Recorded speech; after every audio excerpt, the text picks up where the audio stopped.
இங்கே சொல்கிற விஷயத்தில் நான் மாறுபடுறேன். நான் ஹவுசிங் லோன் செக்டரில் தான் இருக்கேன். அயன் கார்த்திகேயன் சார் சொன்ன மாதிரி வெஜ்ஜி பிளாக்குன்ட்டே ஃப்ளாட் விற்கும் போதே வெஜ்ஜி பிளாக்குன்னே விற்கிறாங்க. அது உண்மை. அது நம்ம அதெல்லாம் வந்து ஒத்துக்கணும். பெரிய பெரிய பில்டர்லாம் வெஜ்ஜி பிளாக்குனே தனியாக வச்சுட்டான்.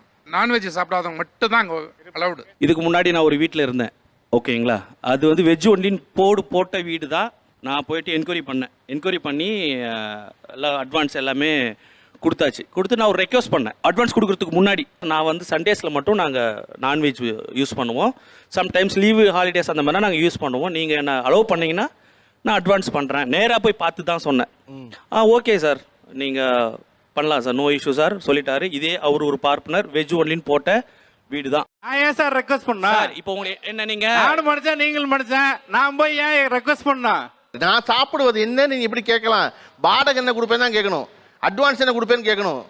வீட்டை தான் வாடகை நீங்க ரிக்வஸ்ட் பண்றோம்னு சொல்றீங்களா, அந்த இடம் தான் உங்களுக்கு இருக்குது சார். ரெக்வஸ்ட்ன்றது அது வந்து அடிமையான வார்த்தை கிடையாது சார். உண்மையில வெஜ்ஜா நான்வெஜ்ஜாங்கிறது அங்க ஜாதி குறிப்பிடுவது நேரடியா குறிப்பிட்டா சட்டப்படி தப்பு, குறுக்கு வழியில வருது. நம்ம தொழில வெற்றி அடைஞ்சு நம்ம வந்து அச்சீவ் பண்ணி இன்கம் நல்லா ஸ்டெபிலைஸ் பண்ணிட்டோம்னாக்கா, நம்ம வந்து ஒரு பொருளாதாரத்தில் மேம்பட்டுட்டோம்னாக்கா, நமக்கு ஜாதி பார்க்குற அந்த விஷயமே நமக்கு அந்த பாயிண்ட் ஆஃப் வியூ இருக்காது.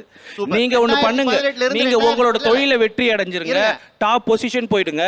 நீங்க எந்த வீட்டுக்கு வேணா போலாம், எங்க வேணா நீங்க அஃபோர்டபிள் என்ன வேணுமோ நீங்க சொல்ல வர்றது என்ன அப்படின்னா, நீ கஷ்டப்பட்டு முன்னேறி பணம் சம்பாரிச்சா உன் ஜாதியை பார்க்க மாட்டாங்க.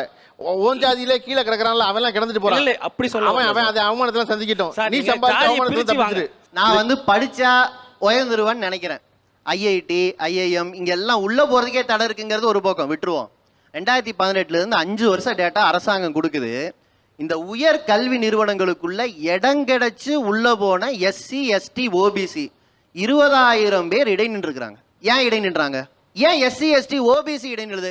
ஏன் ஜெனரல் கேட்டகரியில் இது மாதிரி ஒரு டேட்டா இல்ல? இங்க எஃபிஷியன்சிக்கும் டிஸ்கிரிமினேஷனுக்கும் அவங்க வித்தியாசம் தெரியாம பேசுனாங்க அப்படிங்கிறது என்னுடைய ஒரு பாயிண்ட். எஃபிஷியன்சிக்கும் டிஸ்கிரிமினேஷனுக்கும் வித்தியாசம் தெரியாம குழப்பிக்கிறாங்கன்னு சொல்றீங்க இல்லையா? ஒரு வீடு வாடகைக்கு வரும்போது எது எஃபிஷியன்சி? அவனை பொறுத்த வரைக்கும் தனக்கு 30,000 வாடகை அவனுக்கு வந்து திறமை இருக்கா, 30,000 கொடுக்க முடியுமா? 30,000 வாடகை எஃபிஷியன்சி. எது டிஸ்கிரிமினேஷன்?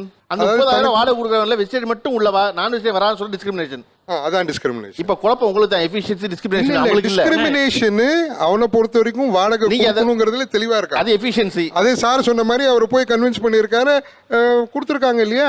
இது ஒரு ஸ்டேஜ் ஸ்டேட்னா அவங்க சொல்ற கொடுக்க மாட்டேன்னு சொல்றது இது ஒரு stage state. The minority cannot be the majority response சொல்ல வரேன். அவர் என்ன சொல்றாரு? ஆமா இருக்கு, ஆனா ரொம்ப மைனாரிட்டி ரொம்ப பதறாதீங்க, அதை ஒழிக்கிற முயற்சியில் இருக்கோங்கிறார் அவர்.